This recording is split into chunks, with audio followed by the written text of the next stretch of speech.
بسم اللہ الرحمن الرحیم۔ السلام علیکم۔ ہر روز نئی ویڈیو کے لیے چینل کو سبسکرائب کر لیں اور ساتھ لگے ہوئے بیل آئیکن کو دبا کر آل کی آپشن کو سلیکٹ کریں تاکہ ہر نئی ویڈیو کی اپڈیٹ آپ کو ملتی رہے۔ اللہ تعالیٰ نے قرآن پاک میں فرمایا، ترجمہ: اے ایمان والو، کیا میں تم کو ایسی تجارت یعنی کہ سودا گری بتاؤں جو تم کو ایک دردناک عذاب سے بچا لے، اور وہ یہ ہے کہ تم لوگ اللہ پر اور اس کے رسول پر ایمان لاؤ اور اللہ کی راہ میں اپنے مال و جان سے جہاد کرو، یہ تمہارے لیے بہت ہی بہتر ہے اگر تم کچھ سمجھ رکھتے ہو۔ جب ایسا کرو گے تو اللہ تعالیٰ تمہارے گناہ معاف کر دے گا اور تم کو جنت کے ایسے باغوں میں داخل کرے گا جن کے نیچے نہریں جاری ہوں گی، اور عمدہ مکانوں میں داخل کرے گا جو ہمیشہ رہنے کے باغوں میں بنے ہوں گے۔ یہ بڑی کامیابی ہے۔ ایک دوسرے موقع پر فرمایا، ترجمہ: اور مغفرت کی طرف دوڑو جو تمہارے پروردگار کی طرف سے نصیب ہو، اور دوڑو جنت کی طرف، یعنی ایسے نیک کام اختیار کرو جس سے پروردگار تمہاری مغفرت کر دیں اور تم کو جنت عنایت ہو، اور وہ جنت ایسی ہے کہ جس کی وسعت ایسی ہے جیسے سب آسمان اور زمین وہ تیار کی گئی ہے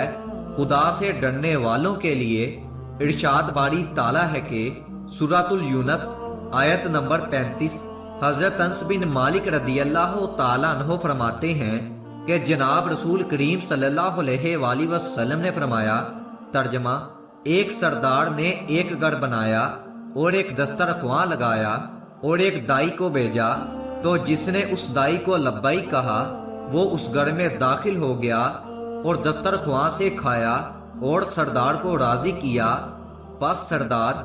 اللہ تعالیٰ ہے اور گھر اسلام ہے اور دسترخواں جنت ہے اور بلانے والے محمد صلی اللہ علیہ وآلہ وسلم ہیں۔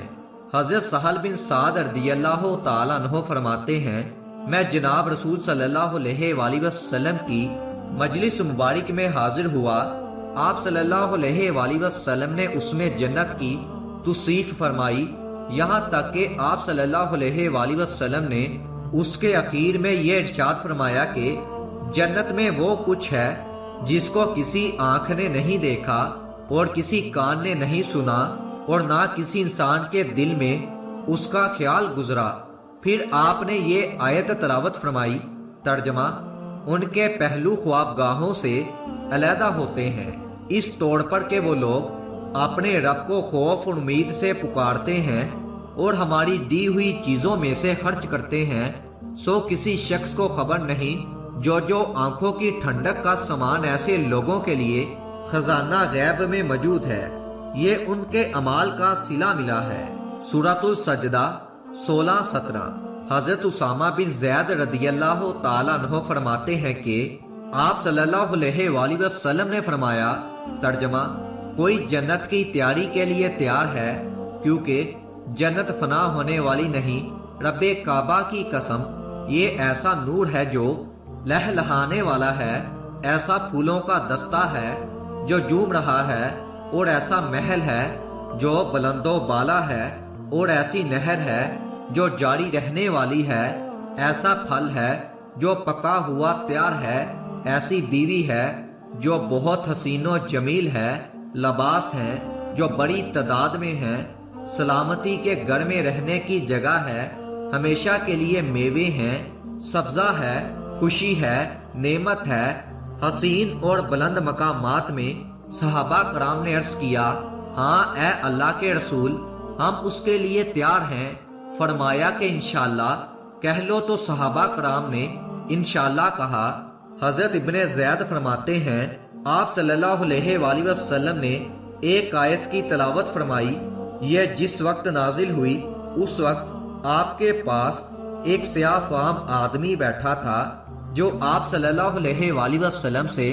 سوال کر رہا تھا۔ حضرت عمر بن خطاب نے اسے فرمایا، تمہارے لیے اتنا کافی ہے،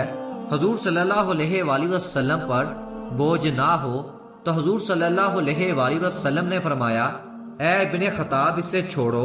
فرمایا جب یہ صورت نازل ہوئی اس وقت یہ آدمی آپ صلی اللہ علیہ وآلہ وسلم کے پاس موجود تھا۔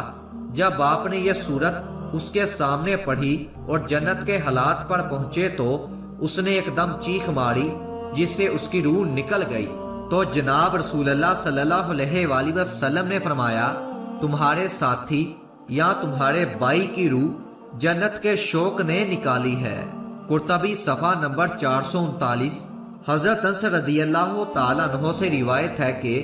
حضرت عبداللہ بن سلام رضی اللہ تعالیٰ عنہ کو جب خبر ملی کہ اللہ کے رسول مدینہ منورہ تشریف لائے ہیں تو وہ آپ صلی اللہ علیہ وآلہ وسلم کی خدمت میں حاضر ہوئے اور کہا کہ میں آپ سے ایسی 3 چیزوں کے متعلق پوچھوں گا جنہیں نبی کے علاوہ کوئی شخص نہیں جانتا، اور اگر آپ نے مجھے ان کے بارے میں صحیح جواب دے دیا تو میں مسلمان ہو جاؤں گا۔ پھر انہوں نے پوچھا کہ میرا سب سے پہلا سوال یہ ہے کہ قیامت کی سب سے بڑی علامت کیا ہے؟ میرا دوسرا سوال آپ سے یہ ہے کہ وہ کون سا کھانا ہے جو سب سے پہلے جنتیوں کو دیا جائے گا؟ اور تیسرا اور آخری سوال یہ ہے کہ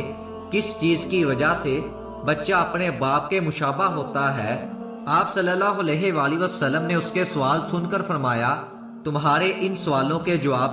ابھی مجھے جبرائیل علیہ السلام نے بتا دیے ہیں۔ آپ نے ان کے سوالوں کے جواب دیتے ہوئے فرمایا تمہارا سب سے پہلا سوال یہ ہے کہ قیامت کی سب سے پہلی علامت کیا ہے؟ تو سنو، قیامت کی سب سے پہلی علامت ایک آگ کی صورت میں ظاہر ہوگی جو لوگوں کو مشرق سے مغرب کی طرف